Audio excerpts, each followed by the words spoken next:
Hi, today I'm going to talk to you about the preterite tense in Spanish.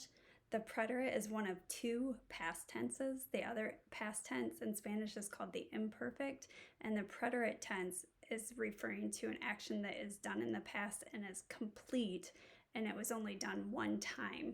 And we need to make that differentiation because in the imperfect, that is not going to be the case. It's going to be distinctly different than, again, the preterite, which happened one time in the past and is considered complete. So first of all, let's talk about how do we conjugate or change from the infinitive to the past tense. And this is a simple past tense. So again, our infinitives all end with AR, ER, and IR in Spanish, and in English those mean to plus my action. So we have to eat, to sleep, to talk. So for example, hablar with an AR on it means to talk, right? Comer, to eat, and vivir, to talk, right? Let me get this weirdness off of my pen here. Don't know why it's in that color. I think my daughter was playing with this. All right, so when we're talking about our hablar verb, we are going to drop the AR and we're going to add hable, hablaste, hablo, hablamos, hablasteis, hablaron. Okay, so again, we drop the AR and we add these new endings to it. Okay, it is not the same for the ER-IR verbs, however, so we have to remember new endings. However, the ER and the IR are the same endings for the preterite. Let's switch to a different color here.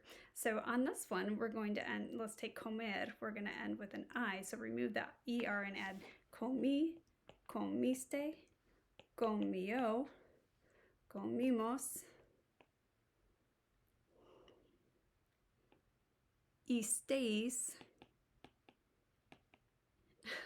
I still have to look up vosotros because I didn't learn the vosotros form in Spanish when I was learning, so I always have to go and look it up. So see, I'm still learning, and I've spoken Spanish for 25 years now. So there's still hope for you if you're struggling.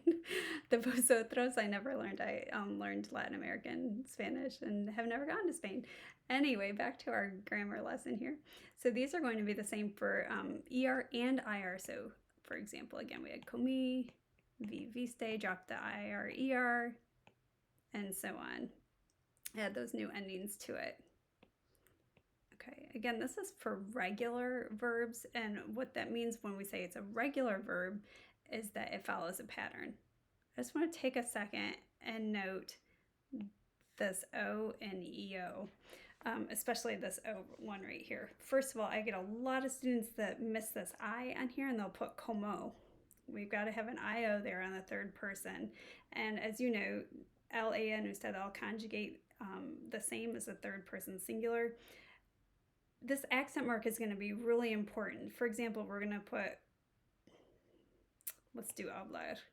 Habló.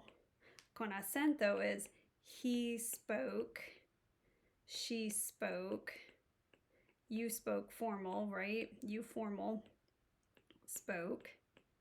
But what does this mean if I don't have an accent mark on it? Means I speak in the present tense. You should that should look familiar to you. So there's no accent mark. It changes from I speak. With an accent mark, it changes to the past tense. He spoke, she spoke, you spoke. So when we're conjugating that third person AR verb into the preterite, we need to make sure we do add that accent mark.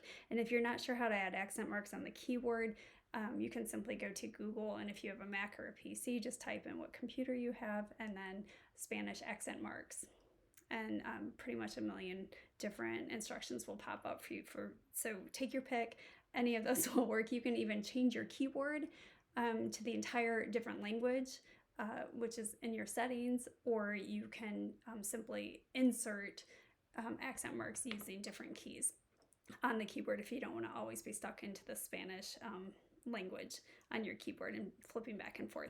So go ahead and look that up on Google if you need instructions. In our course, if you're in my course, we have those instructions under, I believe it was student resources.